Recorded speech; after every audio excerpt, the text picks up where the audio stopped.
Bien, alors bonjour, nous sommes aujourd'hui le 11 mai 2019, nous sommes à Rennes et nous allons présenter la première partie, on va faire une introduction sur ce qui est appelé, présenté, la chrono-énergétique. La grande question posée à travers ce titre, c'est surtout de savoir si la médecine chinoise est une médecine qui a introduit la chrono-énergétique et les autres médecines sont-elles des médecines énergétiques? Sont-elles des médecines faisant intervenir la notion de chronos, c'est-à-dire du temps et du moment? Alors, dès qu'il est question de médecine, il faut quand même pouvoir définir ce qu'est une médecine. Historiquement, dans le courant de pensée occidental, on fait référence à Hippocrate, à Galien, mais on fait aussi référence à Avicenne, qui lui, dans le monde arabe, 700 après Jésus-Christ, est en mesure de pouvoir prétendre légitimement, parce qu'il l'a fait, avoir appris tout ce qui pouvait être appris en mathématiques, en astronomie, en architecture, en médecine, en agriculture, en tous les sujets qui pouvaient être étudiés, à cette époque-là, bien sûr. Là, maintenant, c'est inenvisageable à ce jour.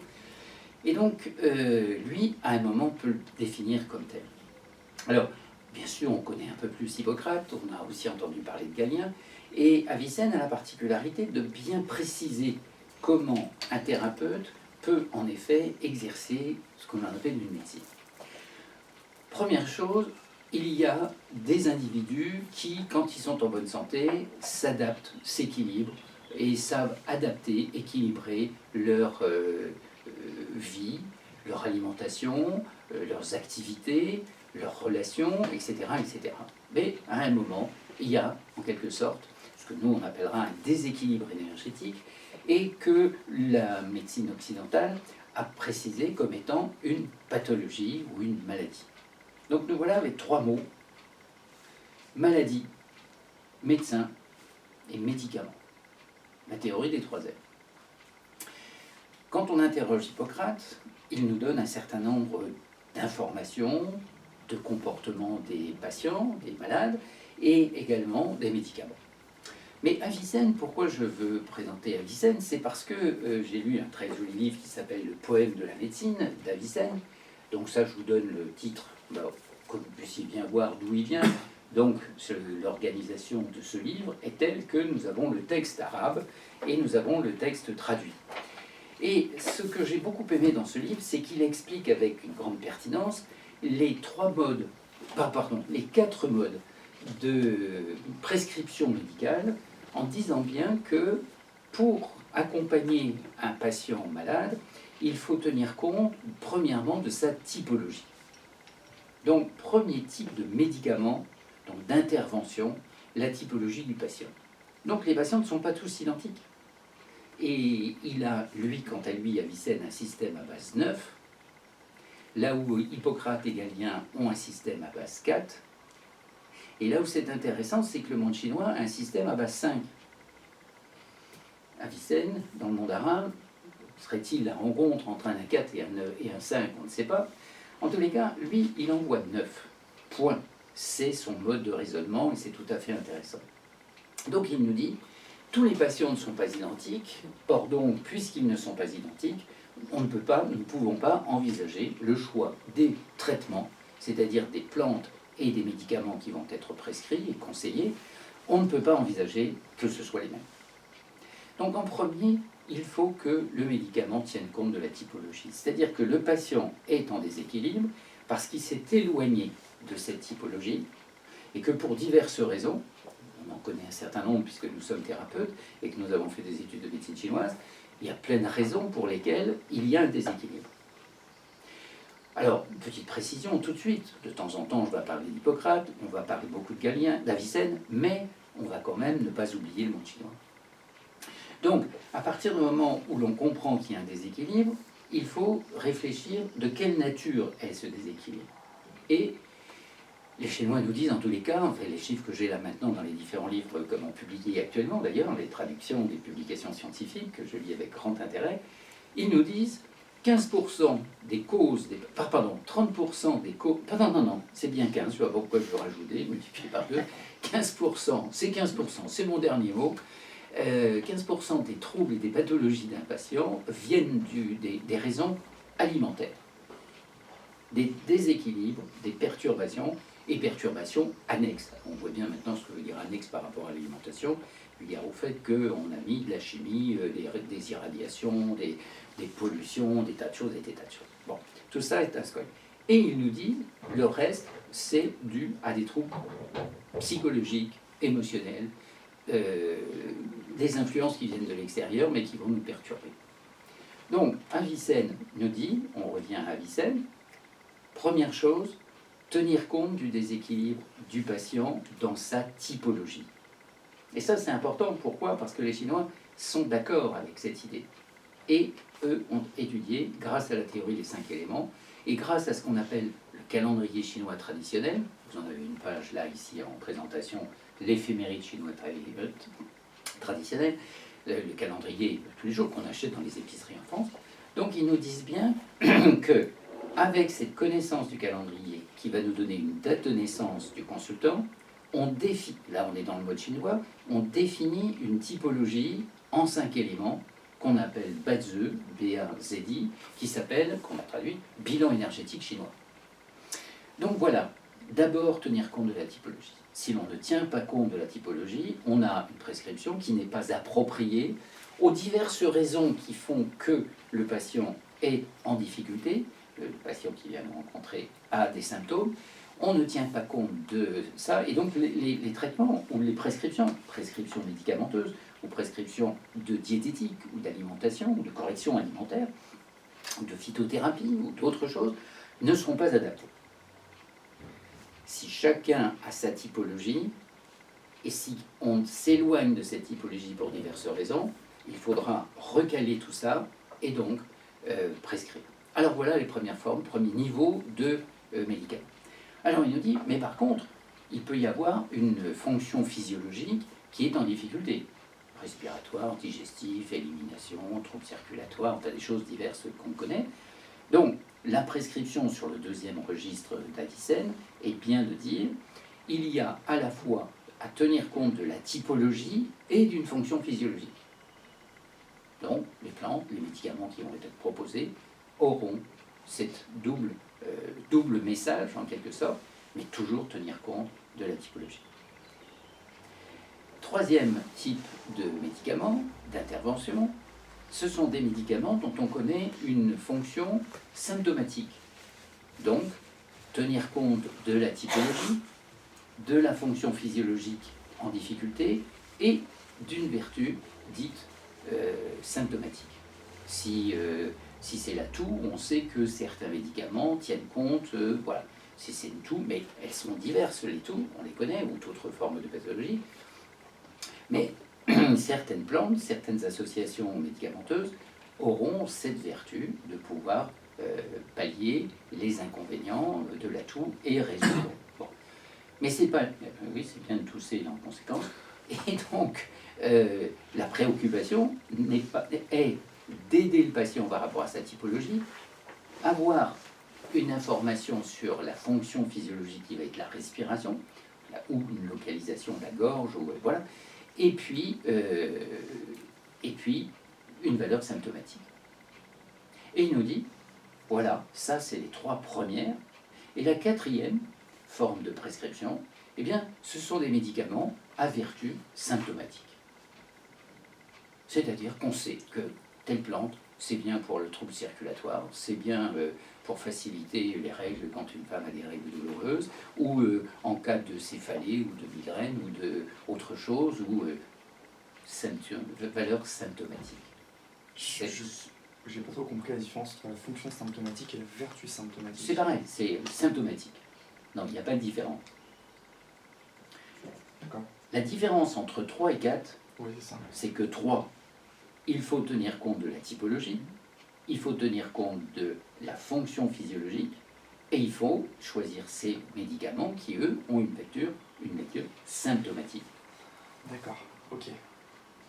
Vous voyez bien qu'en présentant cette lecture thérapeutique vue du domaine d'Avicenne, on tient bien compte d'une typologie qui est propre à la personne, Et on ne l'oublie à aucune des prescriptions, et même si on ne pourrait ne choisir qu'un seul type de médicament pour sa typologie, c'est le recadrer dans ses fondements. Alors que si on est exclusivement sur le quatrième, voilà. Alors, tout ça fait partie des grands maîtres que l'on peut admirer, qu'on peut honorer, et on peut même, à un moment, convaincu de plein de bonnes choses, jurer, un peu comme les avocats, jurer fidélité au code, etc., ou quand on est prêtre, de jurer fidélité à plein de choses, ou quand on est, quoi d'autre encore, jurer plein de choses, et quand on est médecin, dire à Hippocrate, on a une admiration, voilà, on va respecter tout ça. Mais vous avez quand même remarqué que l'orientation... Voilà, je ne vais pas plus loin sur la chose, vous tirerez les conclusions qui s'imposent, mais Avicenne, tout comme ces grands maîtres-là, nous donne cette information-là. Les Chinois, ils nous disent quoi pendant ce temps-là?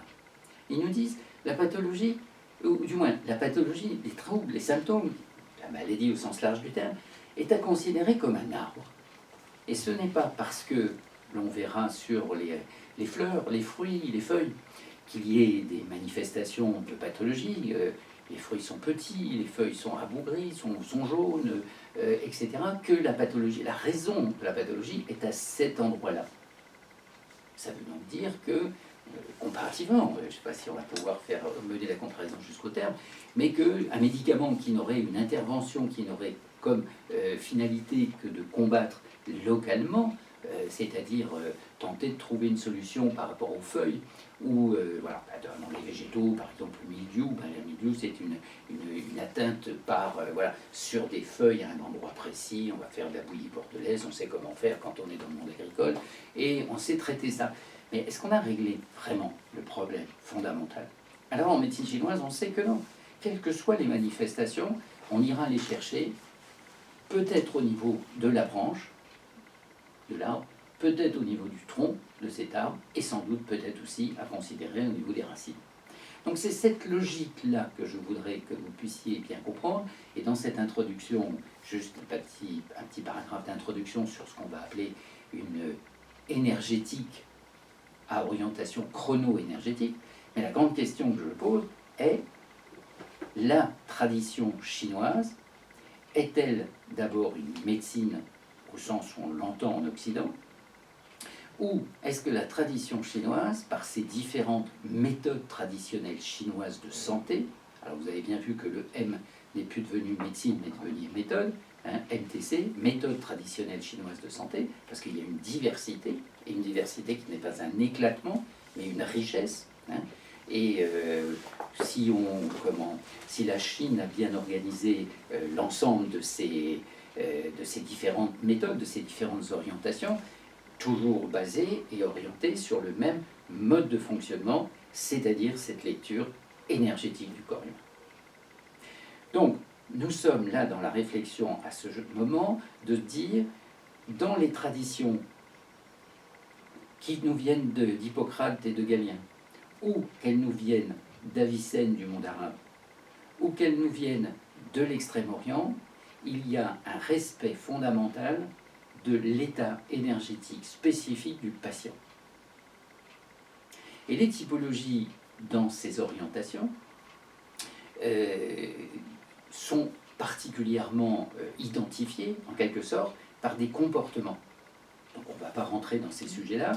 Une autre orientation qui est plus récente, bien évidemment, que ces trois auteurs que j'ai cités, c'est Hahnemann qui considère qu'il y a en effet des typologies, puisqu'il crée l'homéopathie, avec des identifiants très très précis, et que cette médecine dite homéopathique n'est pas une médecine de la matière, mais de l'information.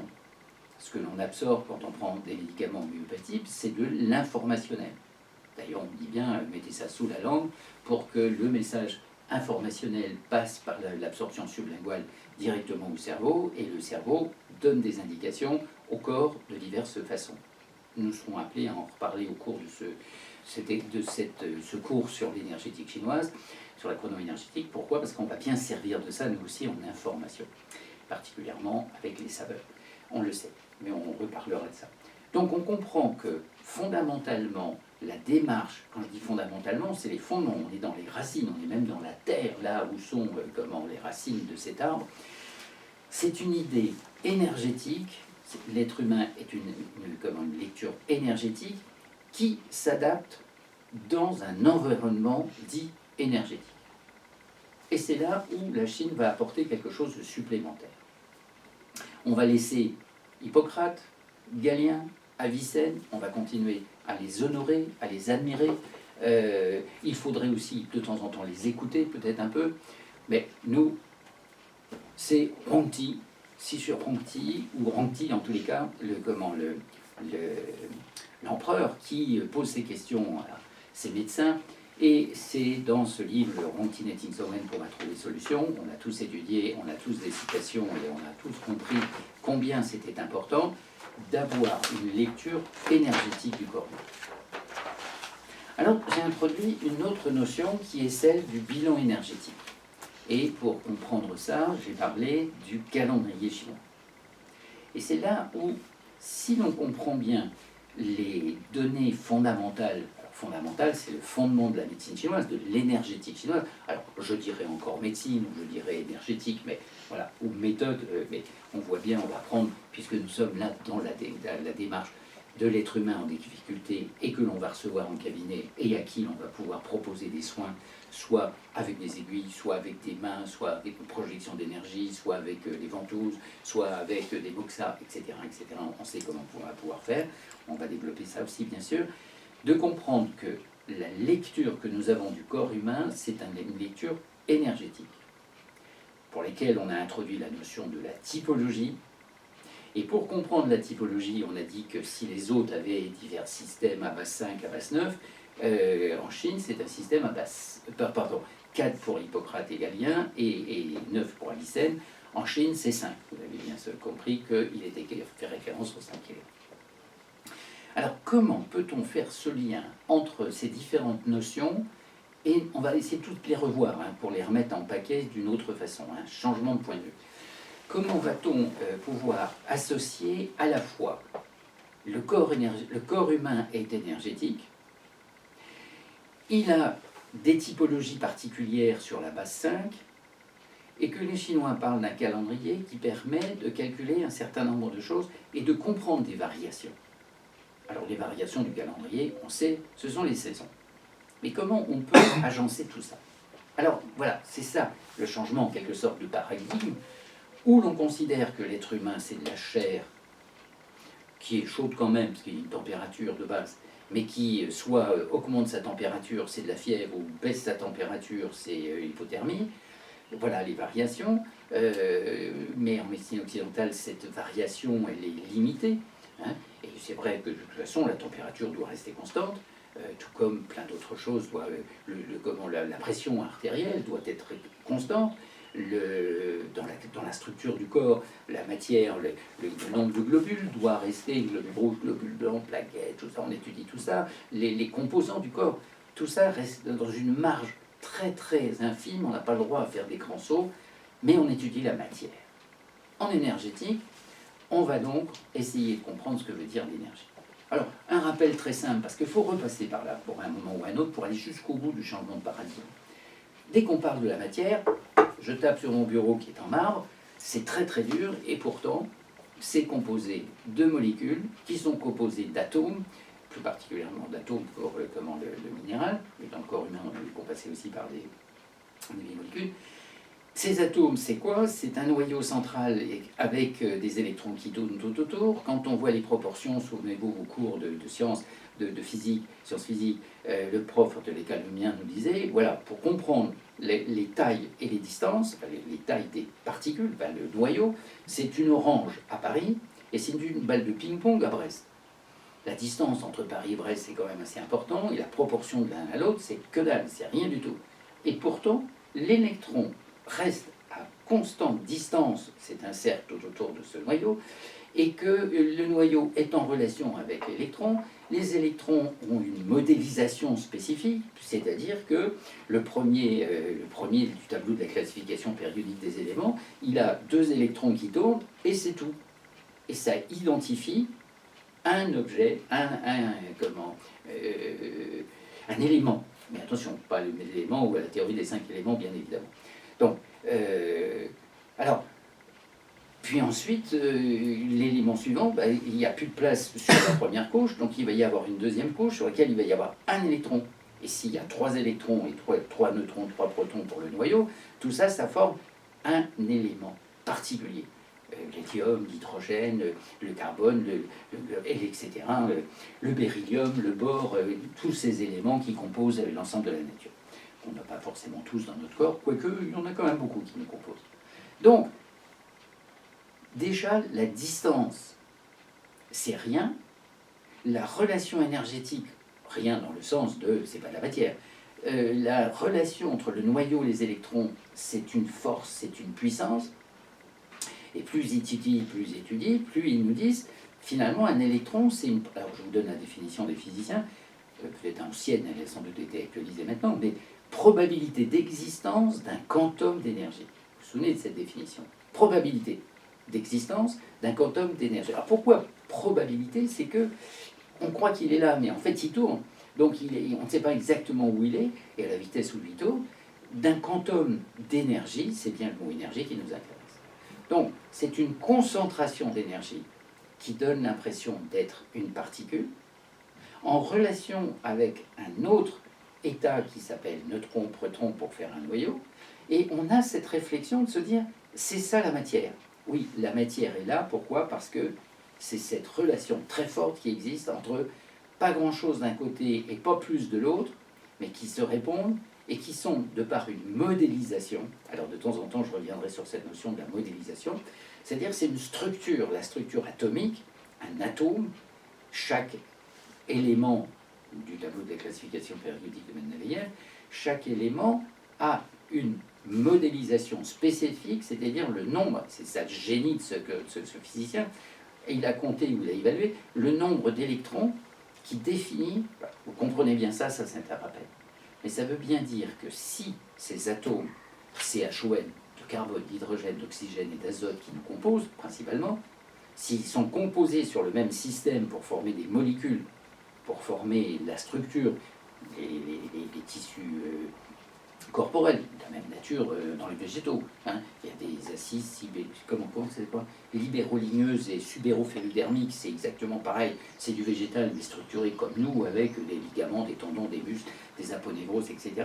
Ces structures faites par ces molécules sont, et s'il faut bien les regarder comme telles, sur le même modèle, parce que ce sont les atomes qui les ont composés, avec ce pas grand-chose à Brest et pas plus, voilà. On rejoint dans cette notion énergétique. Mais la modélisation, c'est-à-dire, et ça sont les travaux de Sheldrake, ce scientifique anglais, qui a quand même publié 88 publications scientifiques reconnues dans le monde des scientifiques, des physiciens, lui, il parle d'un champ morphogénétique. C'est-à-dire qu'il dit, ce qui est le plus important, c'est le modèle. Alors je donne comme exemple pour que vous compreniez ça, quand vous faites de la cuisine, si je veux faire une tarte, je prends un plat à tarte. Si je veux faire un cake, c'est pas le même plat. Et si je veux faire un baba au rhum, il y a encore un troisième modèle. Donc, dans la nature, il y a une multitude de modélisations. Ces modèles, ces moules. Et dans ce moule, en quelque sorte, l'énergie, donc on va pas dire la matière, l'énergie, quand elle est dans ce moule, elle a cette expression, c'est-à-dire à la fois une forme et une puissance. Et nous voilà dans la logique chinoise, forme et puissance, c'est-à-dire masse et énergie. Mais vous voyez bien que la masse, c'est un trompe-l'œil. Et l'énergie, c'est à la fois rien et pourtant ce qui va assurer la cohésion de l'ensemble. Alors il faut qu'on revoie tous ces termes-là pour en arriver à accepter cette chrono-énergétique. Mais on y arrive à petits pas. Donc, j'ai défini que ce que je voulais voir là ce matin, c'était à la fois cette notion du corps humain, donc les typologies et le calendrier chinois. Nous y arrivons. Déjà cette notion énergétique. Là-dessus, Ce ne sont que des rappels de choses qu'on a déjà vues, mais bien les mettre en place pour se dire, quand un être humain s'adapte, il s'adapte à un environnement. Cet environnement est énergétique. Est-ce que cet environnement a une incidence sur l'énergétique humaine? On pense que oui. Alors je voudrais, mais vous ne tracassez pas, j'ai mis mode avion, donc il n'est pas dangereux. Hein, je voudrais vous faire voir un outil qui, quand il est collé un petit peu trop, ça c'est un geste que je fais jamais, tiens, quand il est un peu trop collé proche de nous, a-t-il une incidence sur nous? Alors, un jour j'étais dans un train, il y avait un gars qui était là pendant tout le voyage, 2h30 de voyage, il était avec son truc, et au final il dit à son copain ou à son interlocuteur, oh bah dis donc, j'ai l'oreille toute chaude. Trop malin, avec tout ce que tu viens de faire pendant 2h30 à te coller sur la main, c'est pas étonnant. Est-ce que ça a une incidence énergétique sur le corps humain? Oui, puisqu'il paraît qu'avec 2 téléphones l'un à côté de l'autre, on peut en effet faire cuire un œuf. 2 téléphones qui sont en train de se communiquer et qui racontent il y a une incidence. Donc ces influences, mauvais exemple, mais pourtant présents dans la vie de tous les jours. On additionne à ça le four à micro-ondes, hein, le lait en conservation, toutes les irradiations qu'ils ont mis sur les produits, le rayon vert de tous les produits, donc là c'est radioactif sur les végétaux qu'on a dans les grandes surfaces. On additionne tout ça et on nous dit tout va bien, on est en bonne santé. Donc ces incidences de l'environnement par rapport à la structure qui nous compose. Donc voilà ça la définition de l'énergie. L'environnement, et on va en arriver à une autre notion. Alors l'autre notion, c'est le bilan énergétique, appuyé sur le calendrier. Donc là, il faut qu'on dise quelques mots là-dessus. Les Chinois nous disent, à la naissance, mais il n'y a pas que les Chinois, hein, les astrologues qui étaient astronomes, donc astrologues dans les parties de la vie ancienne, ils ont toujours été très proches de ça, ont aussi cette vertu-là, cette lecture-là. Hein. Si on a un Stone Age des structures bien solides pour étudier justement les phases du Soleil, les influences de la Lune, de la voûte céleste, comprendre tout ça, à quel endroit on se situe, si les chamans ont tellement tenu compte de plusieurs phénomènes, si dans notre région on a aussi beaucoup de traces mégalithiques, où ces lieux qui sont toujours chargés de plein de choses, sont encore là en place, et il y en a beaucoup, hein, à Carnac, là, on y va tous les ans au 21 juin, et bien on y sera encore cette année, on va faire des tours dans ces différents lieux, on voit bien qu'il se passe quelque chose à ces moments-là. Donc il y a des lieux pour étudier ces différentes phases.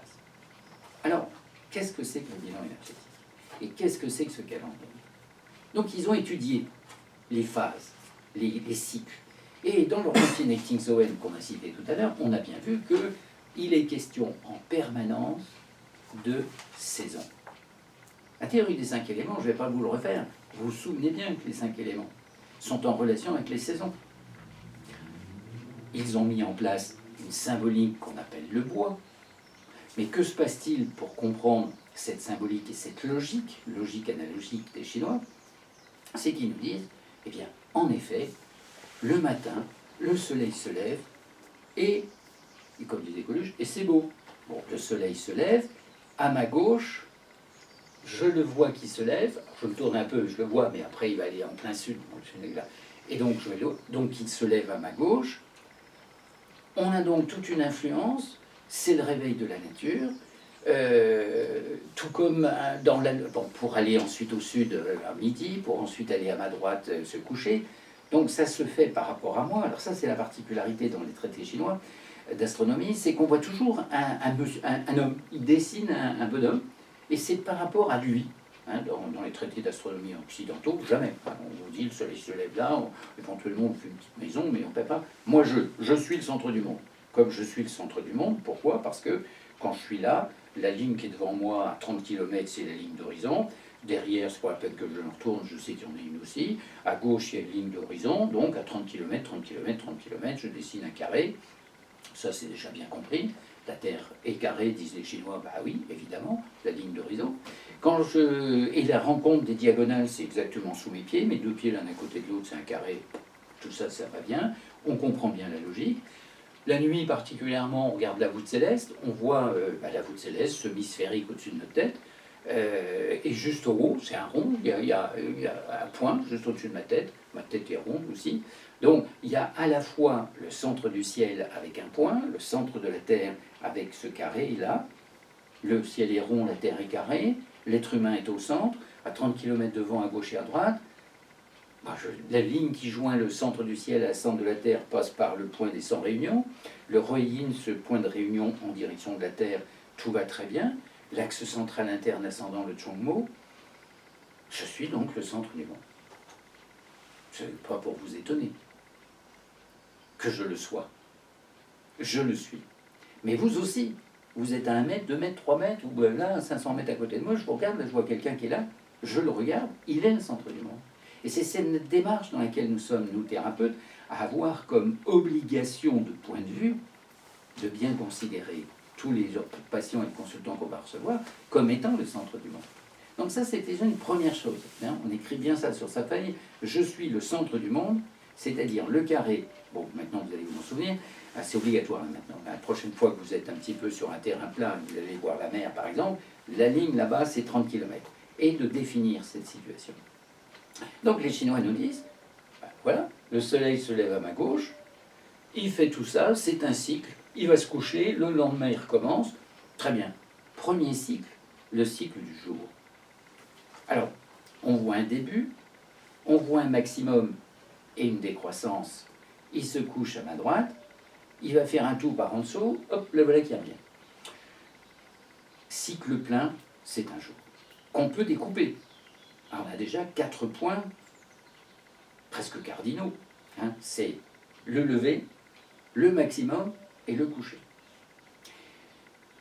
Par logique analogique, puisque eux fonctionnent beaucoup sur l'analogie, ils se disent, bah oui, mais il y a aussi des variations que l'on a observées, peut-être même déjà depuis la nuit des temps. Hein, quand, voyant qu'il fait très, très beau, nos ancêtres qui étaient dans des grottes, eh bien, ils couraient pour aller cueillir et chasser.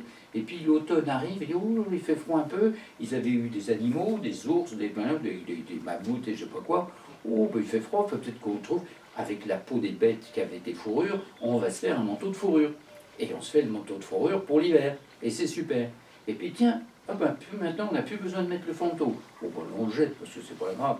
Hein. Puis ils sont mauvais déjà un petit peu. Chouette, on peut à nouveau aller dans les rivières, on va pouvoir se laver et tout. On comprend le mécanisme. Ah ben, il n'y a plus besoin. Ça y est.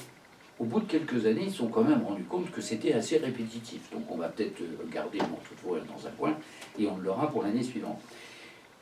Je ris, mais vous voyez qu'à travers ça, le mental humain se structure pour comprendre la succession des saisons. Et qu'on va s'adapter, et que la nature est différente. Et donc, en logique analogique, on peut considérer qu'il y a un moment où c'est le début du printemps, où c'est le maximum de soleil, c'est l'été. Et on voit bien à ce moment-là, alors l'automne, etc. Mais on va observer aussi que le soleil n'est pas forcément au même endroit, particulièrement au sud.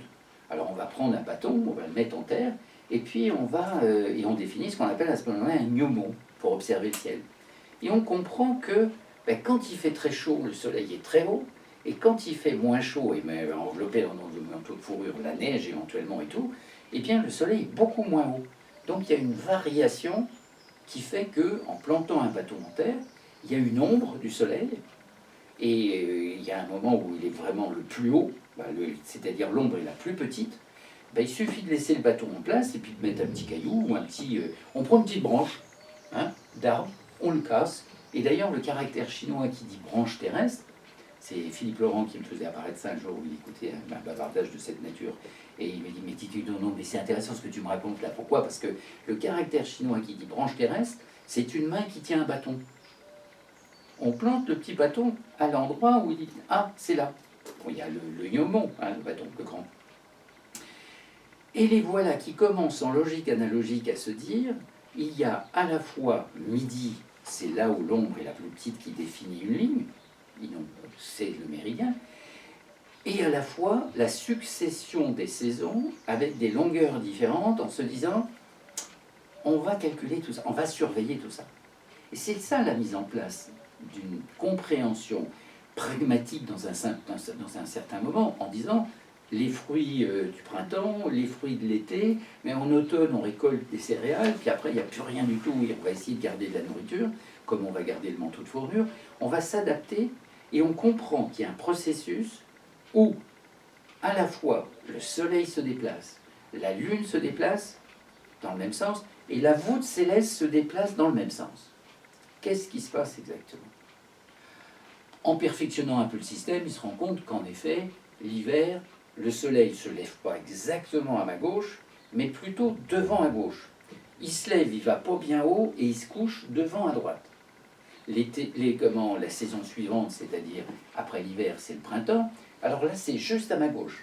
Il va assez haut et il se couche juste à ma droite. Et puis l'été, par contre, il se lève derrière moi à l'est. Il se lève de très bonne heure. Donc le jour est très long. Pourquoi? Parce qu'il est là. Le temps qu'il fasse tout le parcours, il va très haut dans le ciel et il va se coucher derrière moi.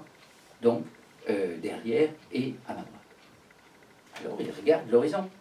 Et ils se disent, il y a le lever maxi, le lever mini, en quelque sorte, moyen, la succession des saisons. On a donc défini solstice d'hiver, solstice d'été, équinoxe de printemps, équinoxe d'automne. Alors, est-ce que ça va être difficile de couper ce truc-là en plusieurs morceaux? Entre l'équinoxe et le solstice, on peut couper en 2 morceaux, enfin, en mettant 2 bornes, ça va faire 3 sections. 3 mois, 3 mois, 3 mois, 3 mois, 4 fois 3 mois, 12 mois. On peut le diviser comme ça. Mais on peut aussi le diviser d'une autre façon. C'est-à-dire qu'entre le solstice et l'équinoxe, on peut le couper en 2. Et on va de ce fait, et c'est ce qu'ils vont choisir. Alors, ça s'est fait sur plusieurs siècles. Il y a eu plusieurs essais, il y a plusieurs montages, etc., pour faire un calendrier. Mais que vous puissiez bien comprendre que ça commence par une observation astronomique.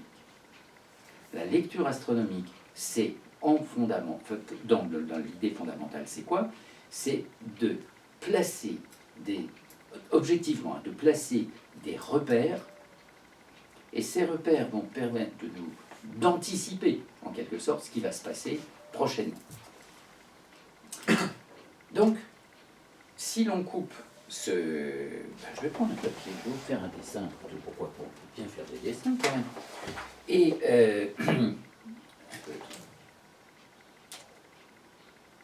oui, on va déjà faire l'horizon. La ligne, on fait simplement un vecteur. On va au milieu, ce sera équinoxe. Équinoxe, vous savez ce que ça veut dire. Équinoxe, ça veut dire il y a autant de nuits que de jours. Solstice d'été, on va le mettre vers solstice d'été. Non, on va mettre solstice d'hiver d'abord du côté du sud, parce que je l'ai mis devant moi. Je vous fais le sud, solstice d'été, mer d'hiver, et solstice d'été.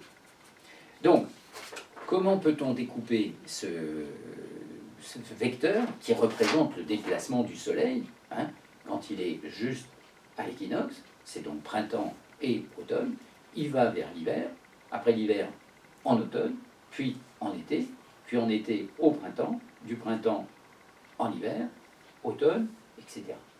Alors, 2 façons, donc je vais redessiner la même chose, 2 façons de couper, par moitié, c'est-à-dire soit en divisant en 3 chaque secteur, ou en le divisant en 2, afin qu'on puisse bien voir ce qui est, ce qu'on va appeler d'ailleurs, soit on le divise en 3, ça va nous faire les mois. Donc si nous sommes en solstice d'été, c'est-à-dire juin, donc juin, juillet, août, septembre, octobre, novembre, décembre. Janvier, février, mars, avril, mai, juin. Donc on se déplace sur un système à base 12.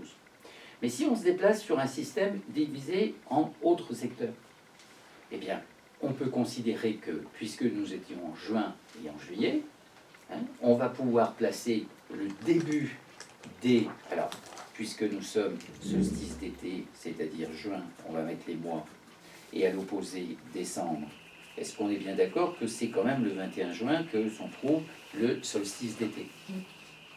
Donc, après décembre, on va trouver février, puis mars, mai, juin, août, septembre, novembre, septembre, octobre, novembre, non, août, septembre, octobre, novembre, décembre.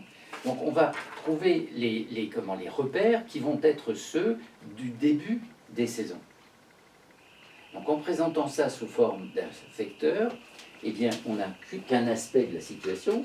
Pourquoi? Parce que l'autre représentation de cette notion du calendrier, ça va donc être un cercle. Ce cercle va représenter l'année dans sa totalité, solstice d'été tout en haut, solstice d'hiver tout en bas, équinoxe de printemps à gauche, équinoxe d'automne à droite. Donc c'est la même représentation que la première qu'on a fait en plaçant les équinoxes et les solstices.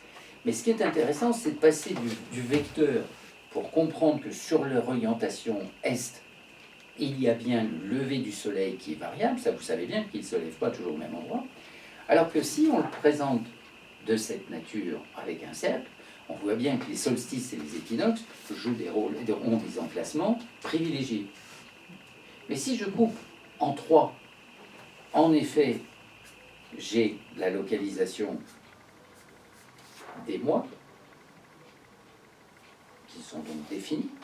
Si, et je refais un deuxième cercle rapide pour bien préciser que les solstices d'été, solstices d'hiver, équinoxe de printemps, équinoxe d'automne sont aux mêmes emplacements, et si je coupe cette fois-ci en milieu des secteurs, nous allons, et je vais les identifier par ce petit dessin précisément, si je les coupe cette fois-ci dans le milieu des secteurs, eh bien, on définit des saisons.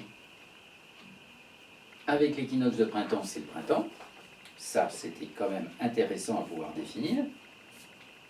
Le printemps, l'été, l'automne et l'hiver. Et nous voilà avec un calendrier dont les emplacements astronomiques des points extrêmes ou intermédiaires, solstice et équinoxe, sont bien donc le milieu des saisons et pas le début des saisons. Alors les voilà dans une logique où déjà on associe un secteur. Vous voyez, on va arriver à ce qu'on appelle une lecture spatio-temporelle. Parce que dès qu'il est question de chrono-énergétique, il est question de spatio-temporel. Ça veut dire quoi, spatio-temporel? Nous, en Occident, pour introduire cette notion du spatio-temporel, il a fallu attendre le début du XXe siècle, par Albert Einstein, en 1905, quand il fait ses premières publications sur la relativité restreinte, au départ, générale ensuite. Et il dit, on ne peut pas continuer simplement à comprendre les processus en disant, longueur, largeur, hauteur, ça, c'est l'espace, et puis les horloges, ça, c'est le temps. Et il ne sait pas quoi faire avec les deux. Eh bien, en logique analogique chinoise, en lecture spatio-temporelle, ils nous disent, eh bien, on va écrire un caractère chinois. On va l'écrire en disant, eh bien, vous le connaissez celui-là bien évidemment, hein, on va l'écrire en couleur verte et en le dessinant comme un arbre. Pourquoi? Parce que c'est l'élément bois. Et quand on écrit le caractère bois, on est en train de dire, nous sommes au printemps et à l'est. Eh bien, quand on associe printemps et est en disant la même chose avec un caractère chinois, on additionne la couleur verte, on va placer l'être humain au centre, donc c'est le côté gauche de mon corps, c'est là où le matin le soleil se lève, et le printemps, l'année commence. Le nouveau cycle énergétique commence au printemps. On a associé en logique analogique tous ces éléments-là.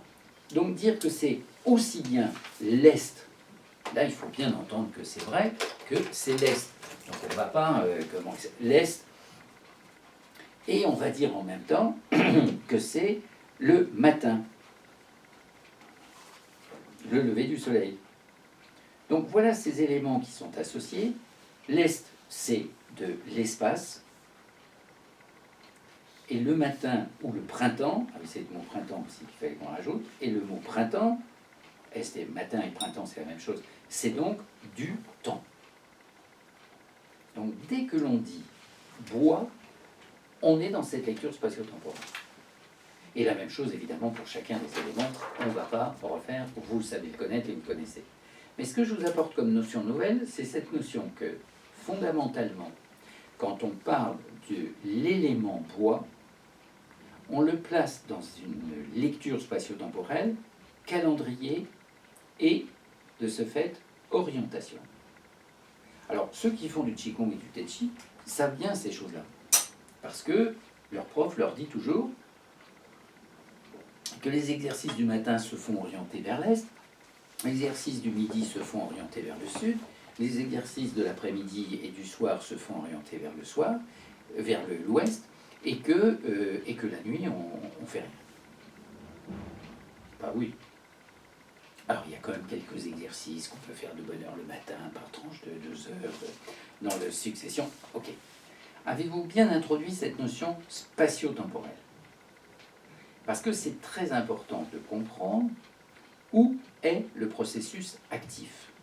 Ça, c'est une phrase qui est utilisée en permanence dans, pas forcément dans les traductions des livres chinois, vous voyez, mais il va falloir qu'on sache lire les traductions. Dire l'élément bois, pour nous, maintenant qu'on a compris ça, il faut que ce soit à tout prix la perception que c'est quand ça se lève, quand l'énergie sort. Vous voyez, au Canada, il y a... Oui, donc là, c'est l'automne. L'automne, c'est... non, c'est au printemps, qu'est-ce que je raconte? Oui, il fait froid encore. Quand les bourgeons s'ouvrent, poum, non, je faisais référence au moment où la végétation devient rouge, là, les érables. Donc chaque région, chaque pays a ses... Au Liban, c'est les cèdres, donc c'est autre chose. Mais voilà, là, c'est les bourgeons qui s'ouvrent, paf, et on entend paf. C'est un éclatement. Le trigramme en viking, c'est Zeng, c'est l'ébranlement. La climatologie, c'est le tonnerre. Bam, ça tombe, ça. Bon, ok. On voit bien le mouvement très très fort. Ça sort de la léthargie hivernale pour être. Et qu'on comprenne qu'à ce moment-là, on est dans une dynamique très très importante. Alors, la question, on va essayer de la recadrer, puisque nous sommes en train d'étudier en tant que praticien et en tant que thérapeute, on va recadrer l'affaire en disant, ok, très bien, le patient qui est allongé sur notre table d'examen, est-ce qu'il est assujetti à tous ces trucs-là? La réponse est oui, bien sûr. Le matin, le soleil s'est levé tous les matins, et que le consultant a reçu cette influence-là. Et nous aussi, d'ailleurs. Est-ce qu'on a eu le temps d'aller marcher, d'aller faire un tour, d'aller respirer cette influence, de se nourrir de l'ensemble de tout ce qui est présenté là? Est-ce que l'énergie cosmique, au sens le plus large, on va dire simplement l'environnement, est-ce qu'on reçoit de l'environnement? Est-ce qu'on se nourrit de ça? Et bien, quand c'est le printemps, c'est ça. On n'est plus dans le printemps, nous, maintenant. Il y a eu l'intersaison, on en parlera tout à l'heure. Voilà, on attaque maintenant la saison d'été. Regardez bien, d'ailleurs, on sent bien qu'on est détendu et tout. Oui, non, c'est pas forcément toujours le même cas. Quand on est très attentif à une autre théorie qui s'appelle la théorie des 5 mouvements, 6 énergies, on voit bien que cette année, dans la lucarne en haut, on met le binôme de l'année, on rend la sectorisation en 6 énergies, ou en centre 5 mouvements, et on voit bien qu'en ce moment, dans la période rouge, c'est du triangle qui est là. C'est la période du froid. Ah ben oui, le froid, il est bien en ce moment, on l'a bien dégusté. Début du printemps, on a vu que on avait un peu le printemps, là, on s'est dit, ça y est, il arrive, c'est très beau, on s'est sorti, on a commencé à bronzer et tout. Le froid, on est dans le froid. Et puis de la flotte régulièrement, on reçoit en permanence toutes ces... Ça, c'est chapitre 66-74 du SOED. Ça fait partie aussi de la médecine des Chinois. C'est un autre cours que vous suivrez bientôt. Donc on est bien dans cette perception et dans cette compréhension que l'influence énergétique environnementale, on est bien dans la lecture astronomique de la théorie des 5 éléments. On comprend l'influence. Découper le vecteur de l'orientation est, pour bien comprendre ce découpage-là, ça va nous servir Et on va appeler ça bientôt les 24 termes solaires. Donc c'est appuyé sur de l'observation. Autre chose qu'il faut rajouter, c'est qu'on a regardé le soleil. C'est qu'on a vu qu'il se déplaçait. Qu'on a compris qu'il y avait des saisons, directement liées avec un autre processus, cycle plein qu'on divise en 12 pour faire des mois. Mais en même temps, on a vu la Lune. Oui, alors on a vu la Lune, elle c'est un peu plus compliqué. Pourquoi? Parce que à certains moments, on l'a complètement paumée, on ne sait plus où elle est, pourquoi elle est tellement proche du Soleil qu'on ne la voit pas, mais elle va moins vite. C'est-à-dire que quand le Soleil se couche à l'ouest, eh bien, 2-3 jours après, on voit qu'on ne l'a pas vu depuis un certain temps, puis d'un seul coup, on voit, au moment où le Soleil est vraiment couché, juste un arc de cercle, mais tout petit, mais du côté de l'ouest. Tiens, ben elle était là, alors on ne l'a pas vu. 2-3 jours plus tard, on regarde, hop, le Soleil est vraiment couché, tiens, elle s'approche du sud, on le voit là, et puis il grossit, et puis arrivé là, comment 7 jours après, ah ben là il est en plein sud, quand lui s'est couché à l'ouest, plein sud, là c'est vraiment un demi-cercle, mais toujours tourné du côté où le soleil s'est couché. Hein. Et puis progressivement, il se couche, donc plusieurs jours, j'ai toujours dit ça, va te coucher, et puis d'un seul coup, il se retourne, la lune se lève, et au moment où le soleil se couche à l'ouest, la lune se lève, position dite acronyme, opposée. Et là, pleine, vraiment très grosse, puis alors avec la réfraction, enfin, parce que donc la Terre est entourée d'une épaisseur d'atmosphère, et quand on la perpendiculaire, enfin on a la dimension là, mais quand on la regarde de travers, c'est qu'on a une dimension qui est beaucoup plus, vous voyez, on n'est pas perpendiculaire, ça augmente, et ça fait un peu loupe, et on voit la Lune immense, belle comme tout. Alors là, c'est un peu ça va lever de la pleine Lune, et puis après, elle va remonter dans le ciel. Donc, il y a quelque chose qui est que si le Soleil se déplace dans son mouvement, et on dira un mouvement yang, c'est-à-dire dont nous montre ce qu'on a choisi, de bien faire tourner les aiguilles dans le mouvement, dans le sens, alors on dit dans le sens des aiguilles d'une montre, et d'où on a choisi ça? Dans le sens du mouvement du soleil. Hein. Et quand vous mettez quand les deux aiguilles sont l'une devant, collées l'une de l'autre pour dire midi, vous voyez bien que midi, le soleil, hop, il est bien, juste à midi devant, les deux aiguilles sont là. Donc, voilà, on devrait dire en fonction du mouvement du soleil, bien évidemment. Donc, le lever du soleil, la position, et on décrit qu'il se couche et la Lune va progressivement, on vient de le voir, avoir de jour en jour un mouvement dit rétrograde. C'est-à-dire qu'au moment où le Soleil se couche, la Lune n'est pas au même endroit. Et c'est là où on va dire le Yang progresse et le Yin régresse. Le Yang progresse, le Yang a un mouvement régulier, un mouvement de gauche à droite régulier. La Lune aussi d'ailleurs, parce qu'elle fait toujours le même mouvement de passer de gauche à droite. Mais quand on regarde l'instant, et peu importe dans l'année, l'instant où le Soleil se couche, la Lune n'est jamais au même endroit. Donc elle est animée d'un double mouvement, d'un mouvement yang, elle se déplace de la gauche vers la droite, mais d'un mouvement yin, puisque elle régresse. Alors régresser, ce n'est pas la définition psychanalytique d'un enfant qui régresse, on n'en a rien déjà, sens direct et sens rétrograde. Il y a simplement cette notion-là. Donc on fait apparaître qu'en effet, si l'on observe la nature, on se rend compte qu'il y a des mouvements, et un mouvement direct et un mouvement rétrograde. C'est là qu'on comprend ça, et il ne faut pas passer à côté pour autant. Hein.